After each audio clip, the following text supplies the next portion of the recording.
Today I'm going to show you how to make my embroidered paper bookmarks for book lovers. So let's jump in. First, you're going to need 2 cardstock bookmarks, a pencil, some scissors, 3 to 5 different colors of embroidery floss, and your sewing needles. I'll include a link to all of these products below. Now you're going to watch me draw out this pattern directly onto the bookmark. I include a free pattern through my blog, which I'll include the link below, but I want you to take a minute to watch this to see how simple it is to draw this pattern out yourself. I am no artist by any means, but it's pretty simple to just sketch something out. Just use a pencil with a good eraser and you can do it pretty quickly.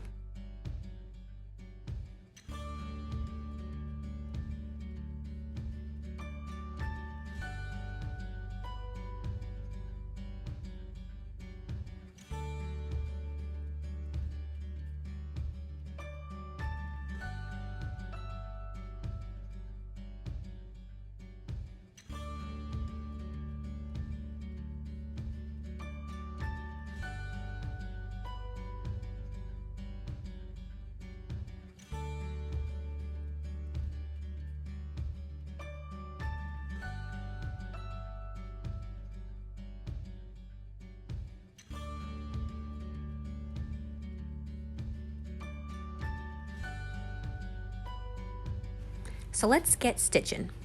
A few tips when you're working with cardstock.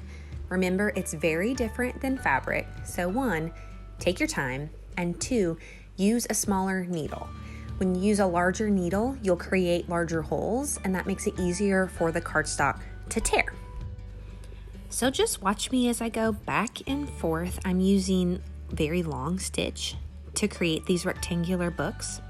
And when I come up to create a new stitch, I'm going to move it just slightly away from where the previous stitch was. Because again, if you create these stitches too close together, it's just going to end up making a big hole.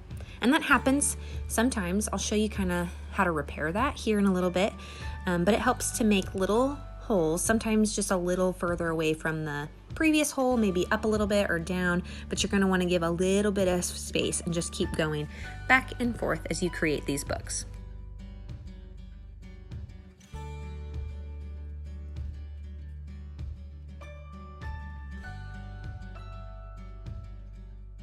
Okay, so now we're going to take a closer look at this book, and you might be thinking to yourself, oh gosh, this looks horrible. Hang in there, I'm going to show you how to kind of clean up those edges. So what you're going to do is you're going to create a small border on the edges of these books. I stuck with the same color, but I've also done it in different colors before. It's up to you. But you're going to start from the bottom and come right up to the top with a straight stitch. And you're just going to do that a few times to create a thickness that hides those holes and ends that are a little messy. It's going to create a much cleaner look.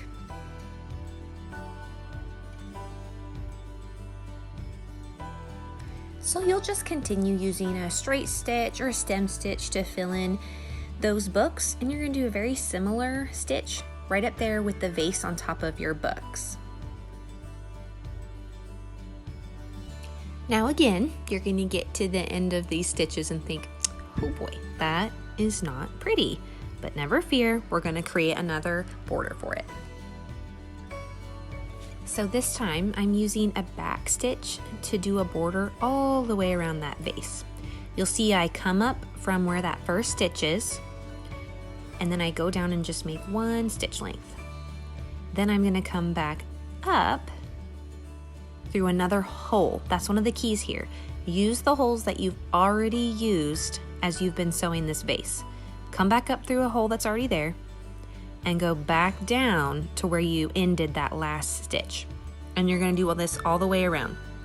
You'll notice I have some gaps in my vase, and I just go in later and fill those in with a stem stitch or a straight stitch.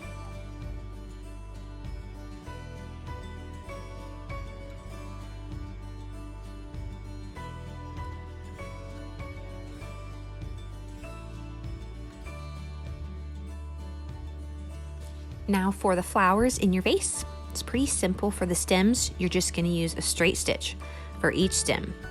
And then for your flowers, I use little clusters of 3 French knots.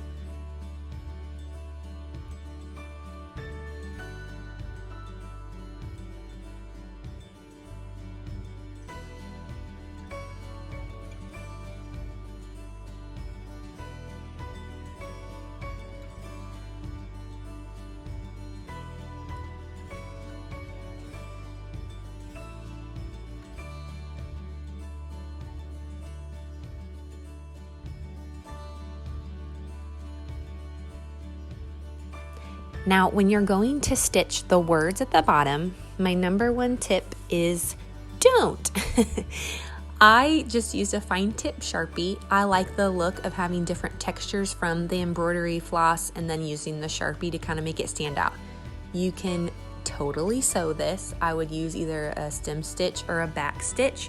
Remember to keep the stitches clean by using the same holes as you're doing that, but I like the look of having the Sharpie marker written out.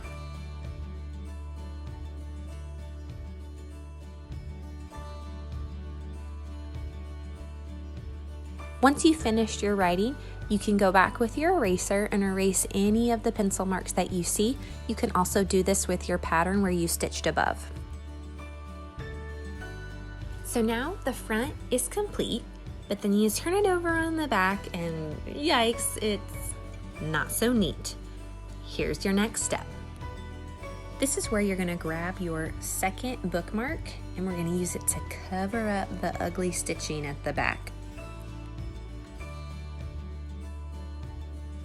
I'm going to be using a running stitch to make a border all the way around our bookmark. So what you see me doing here is I add 2 little lines on my thumb so I can keep the length of my stitch the same throughout this whole border.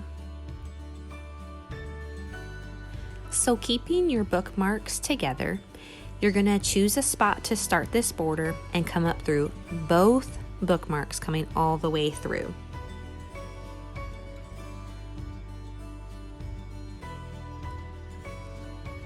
You're then going to create that running stitch. Remember to use your length on your fingernail there and create 1 stitch length with your running stitch.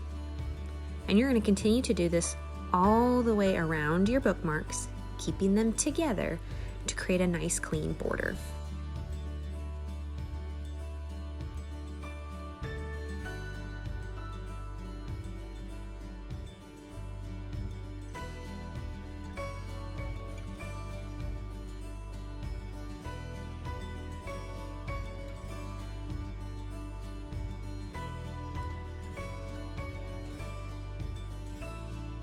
And there you have it, an adorable hand-embroidered bookmark for your book-loving friends.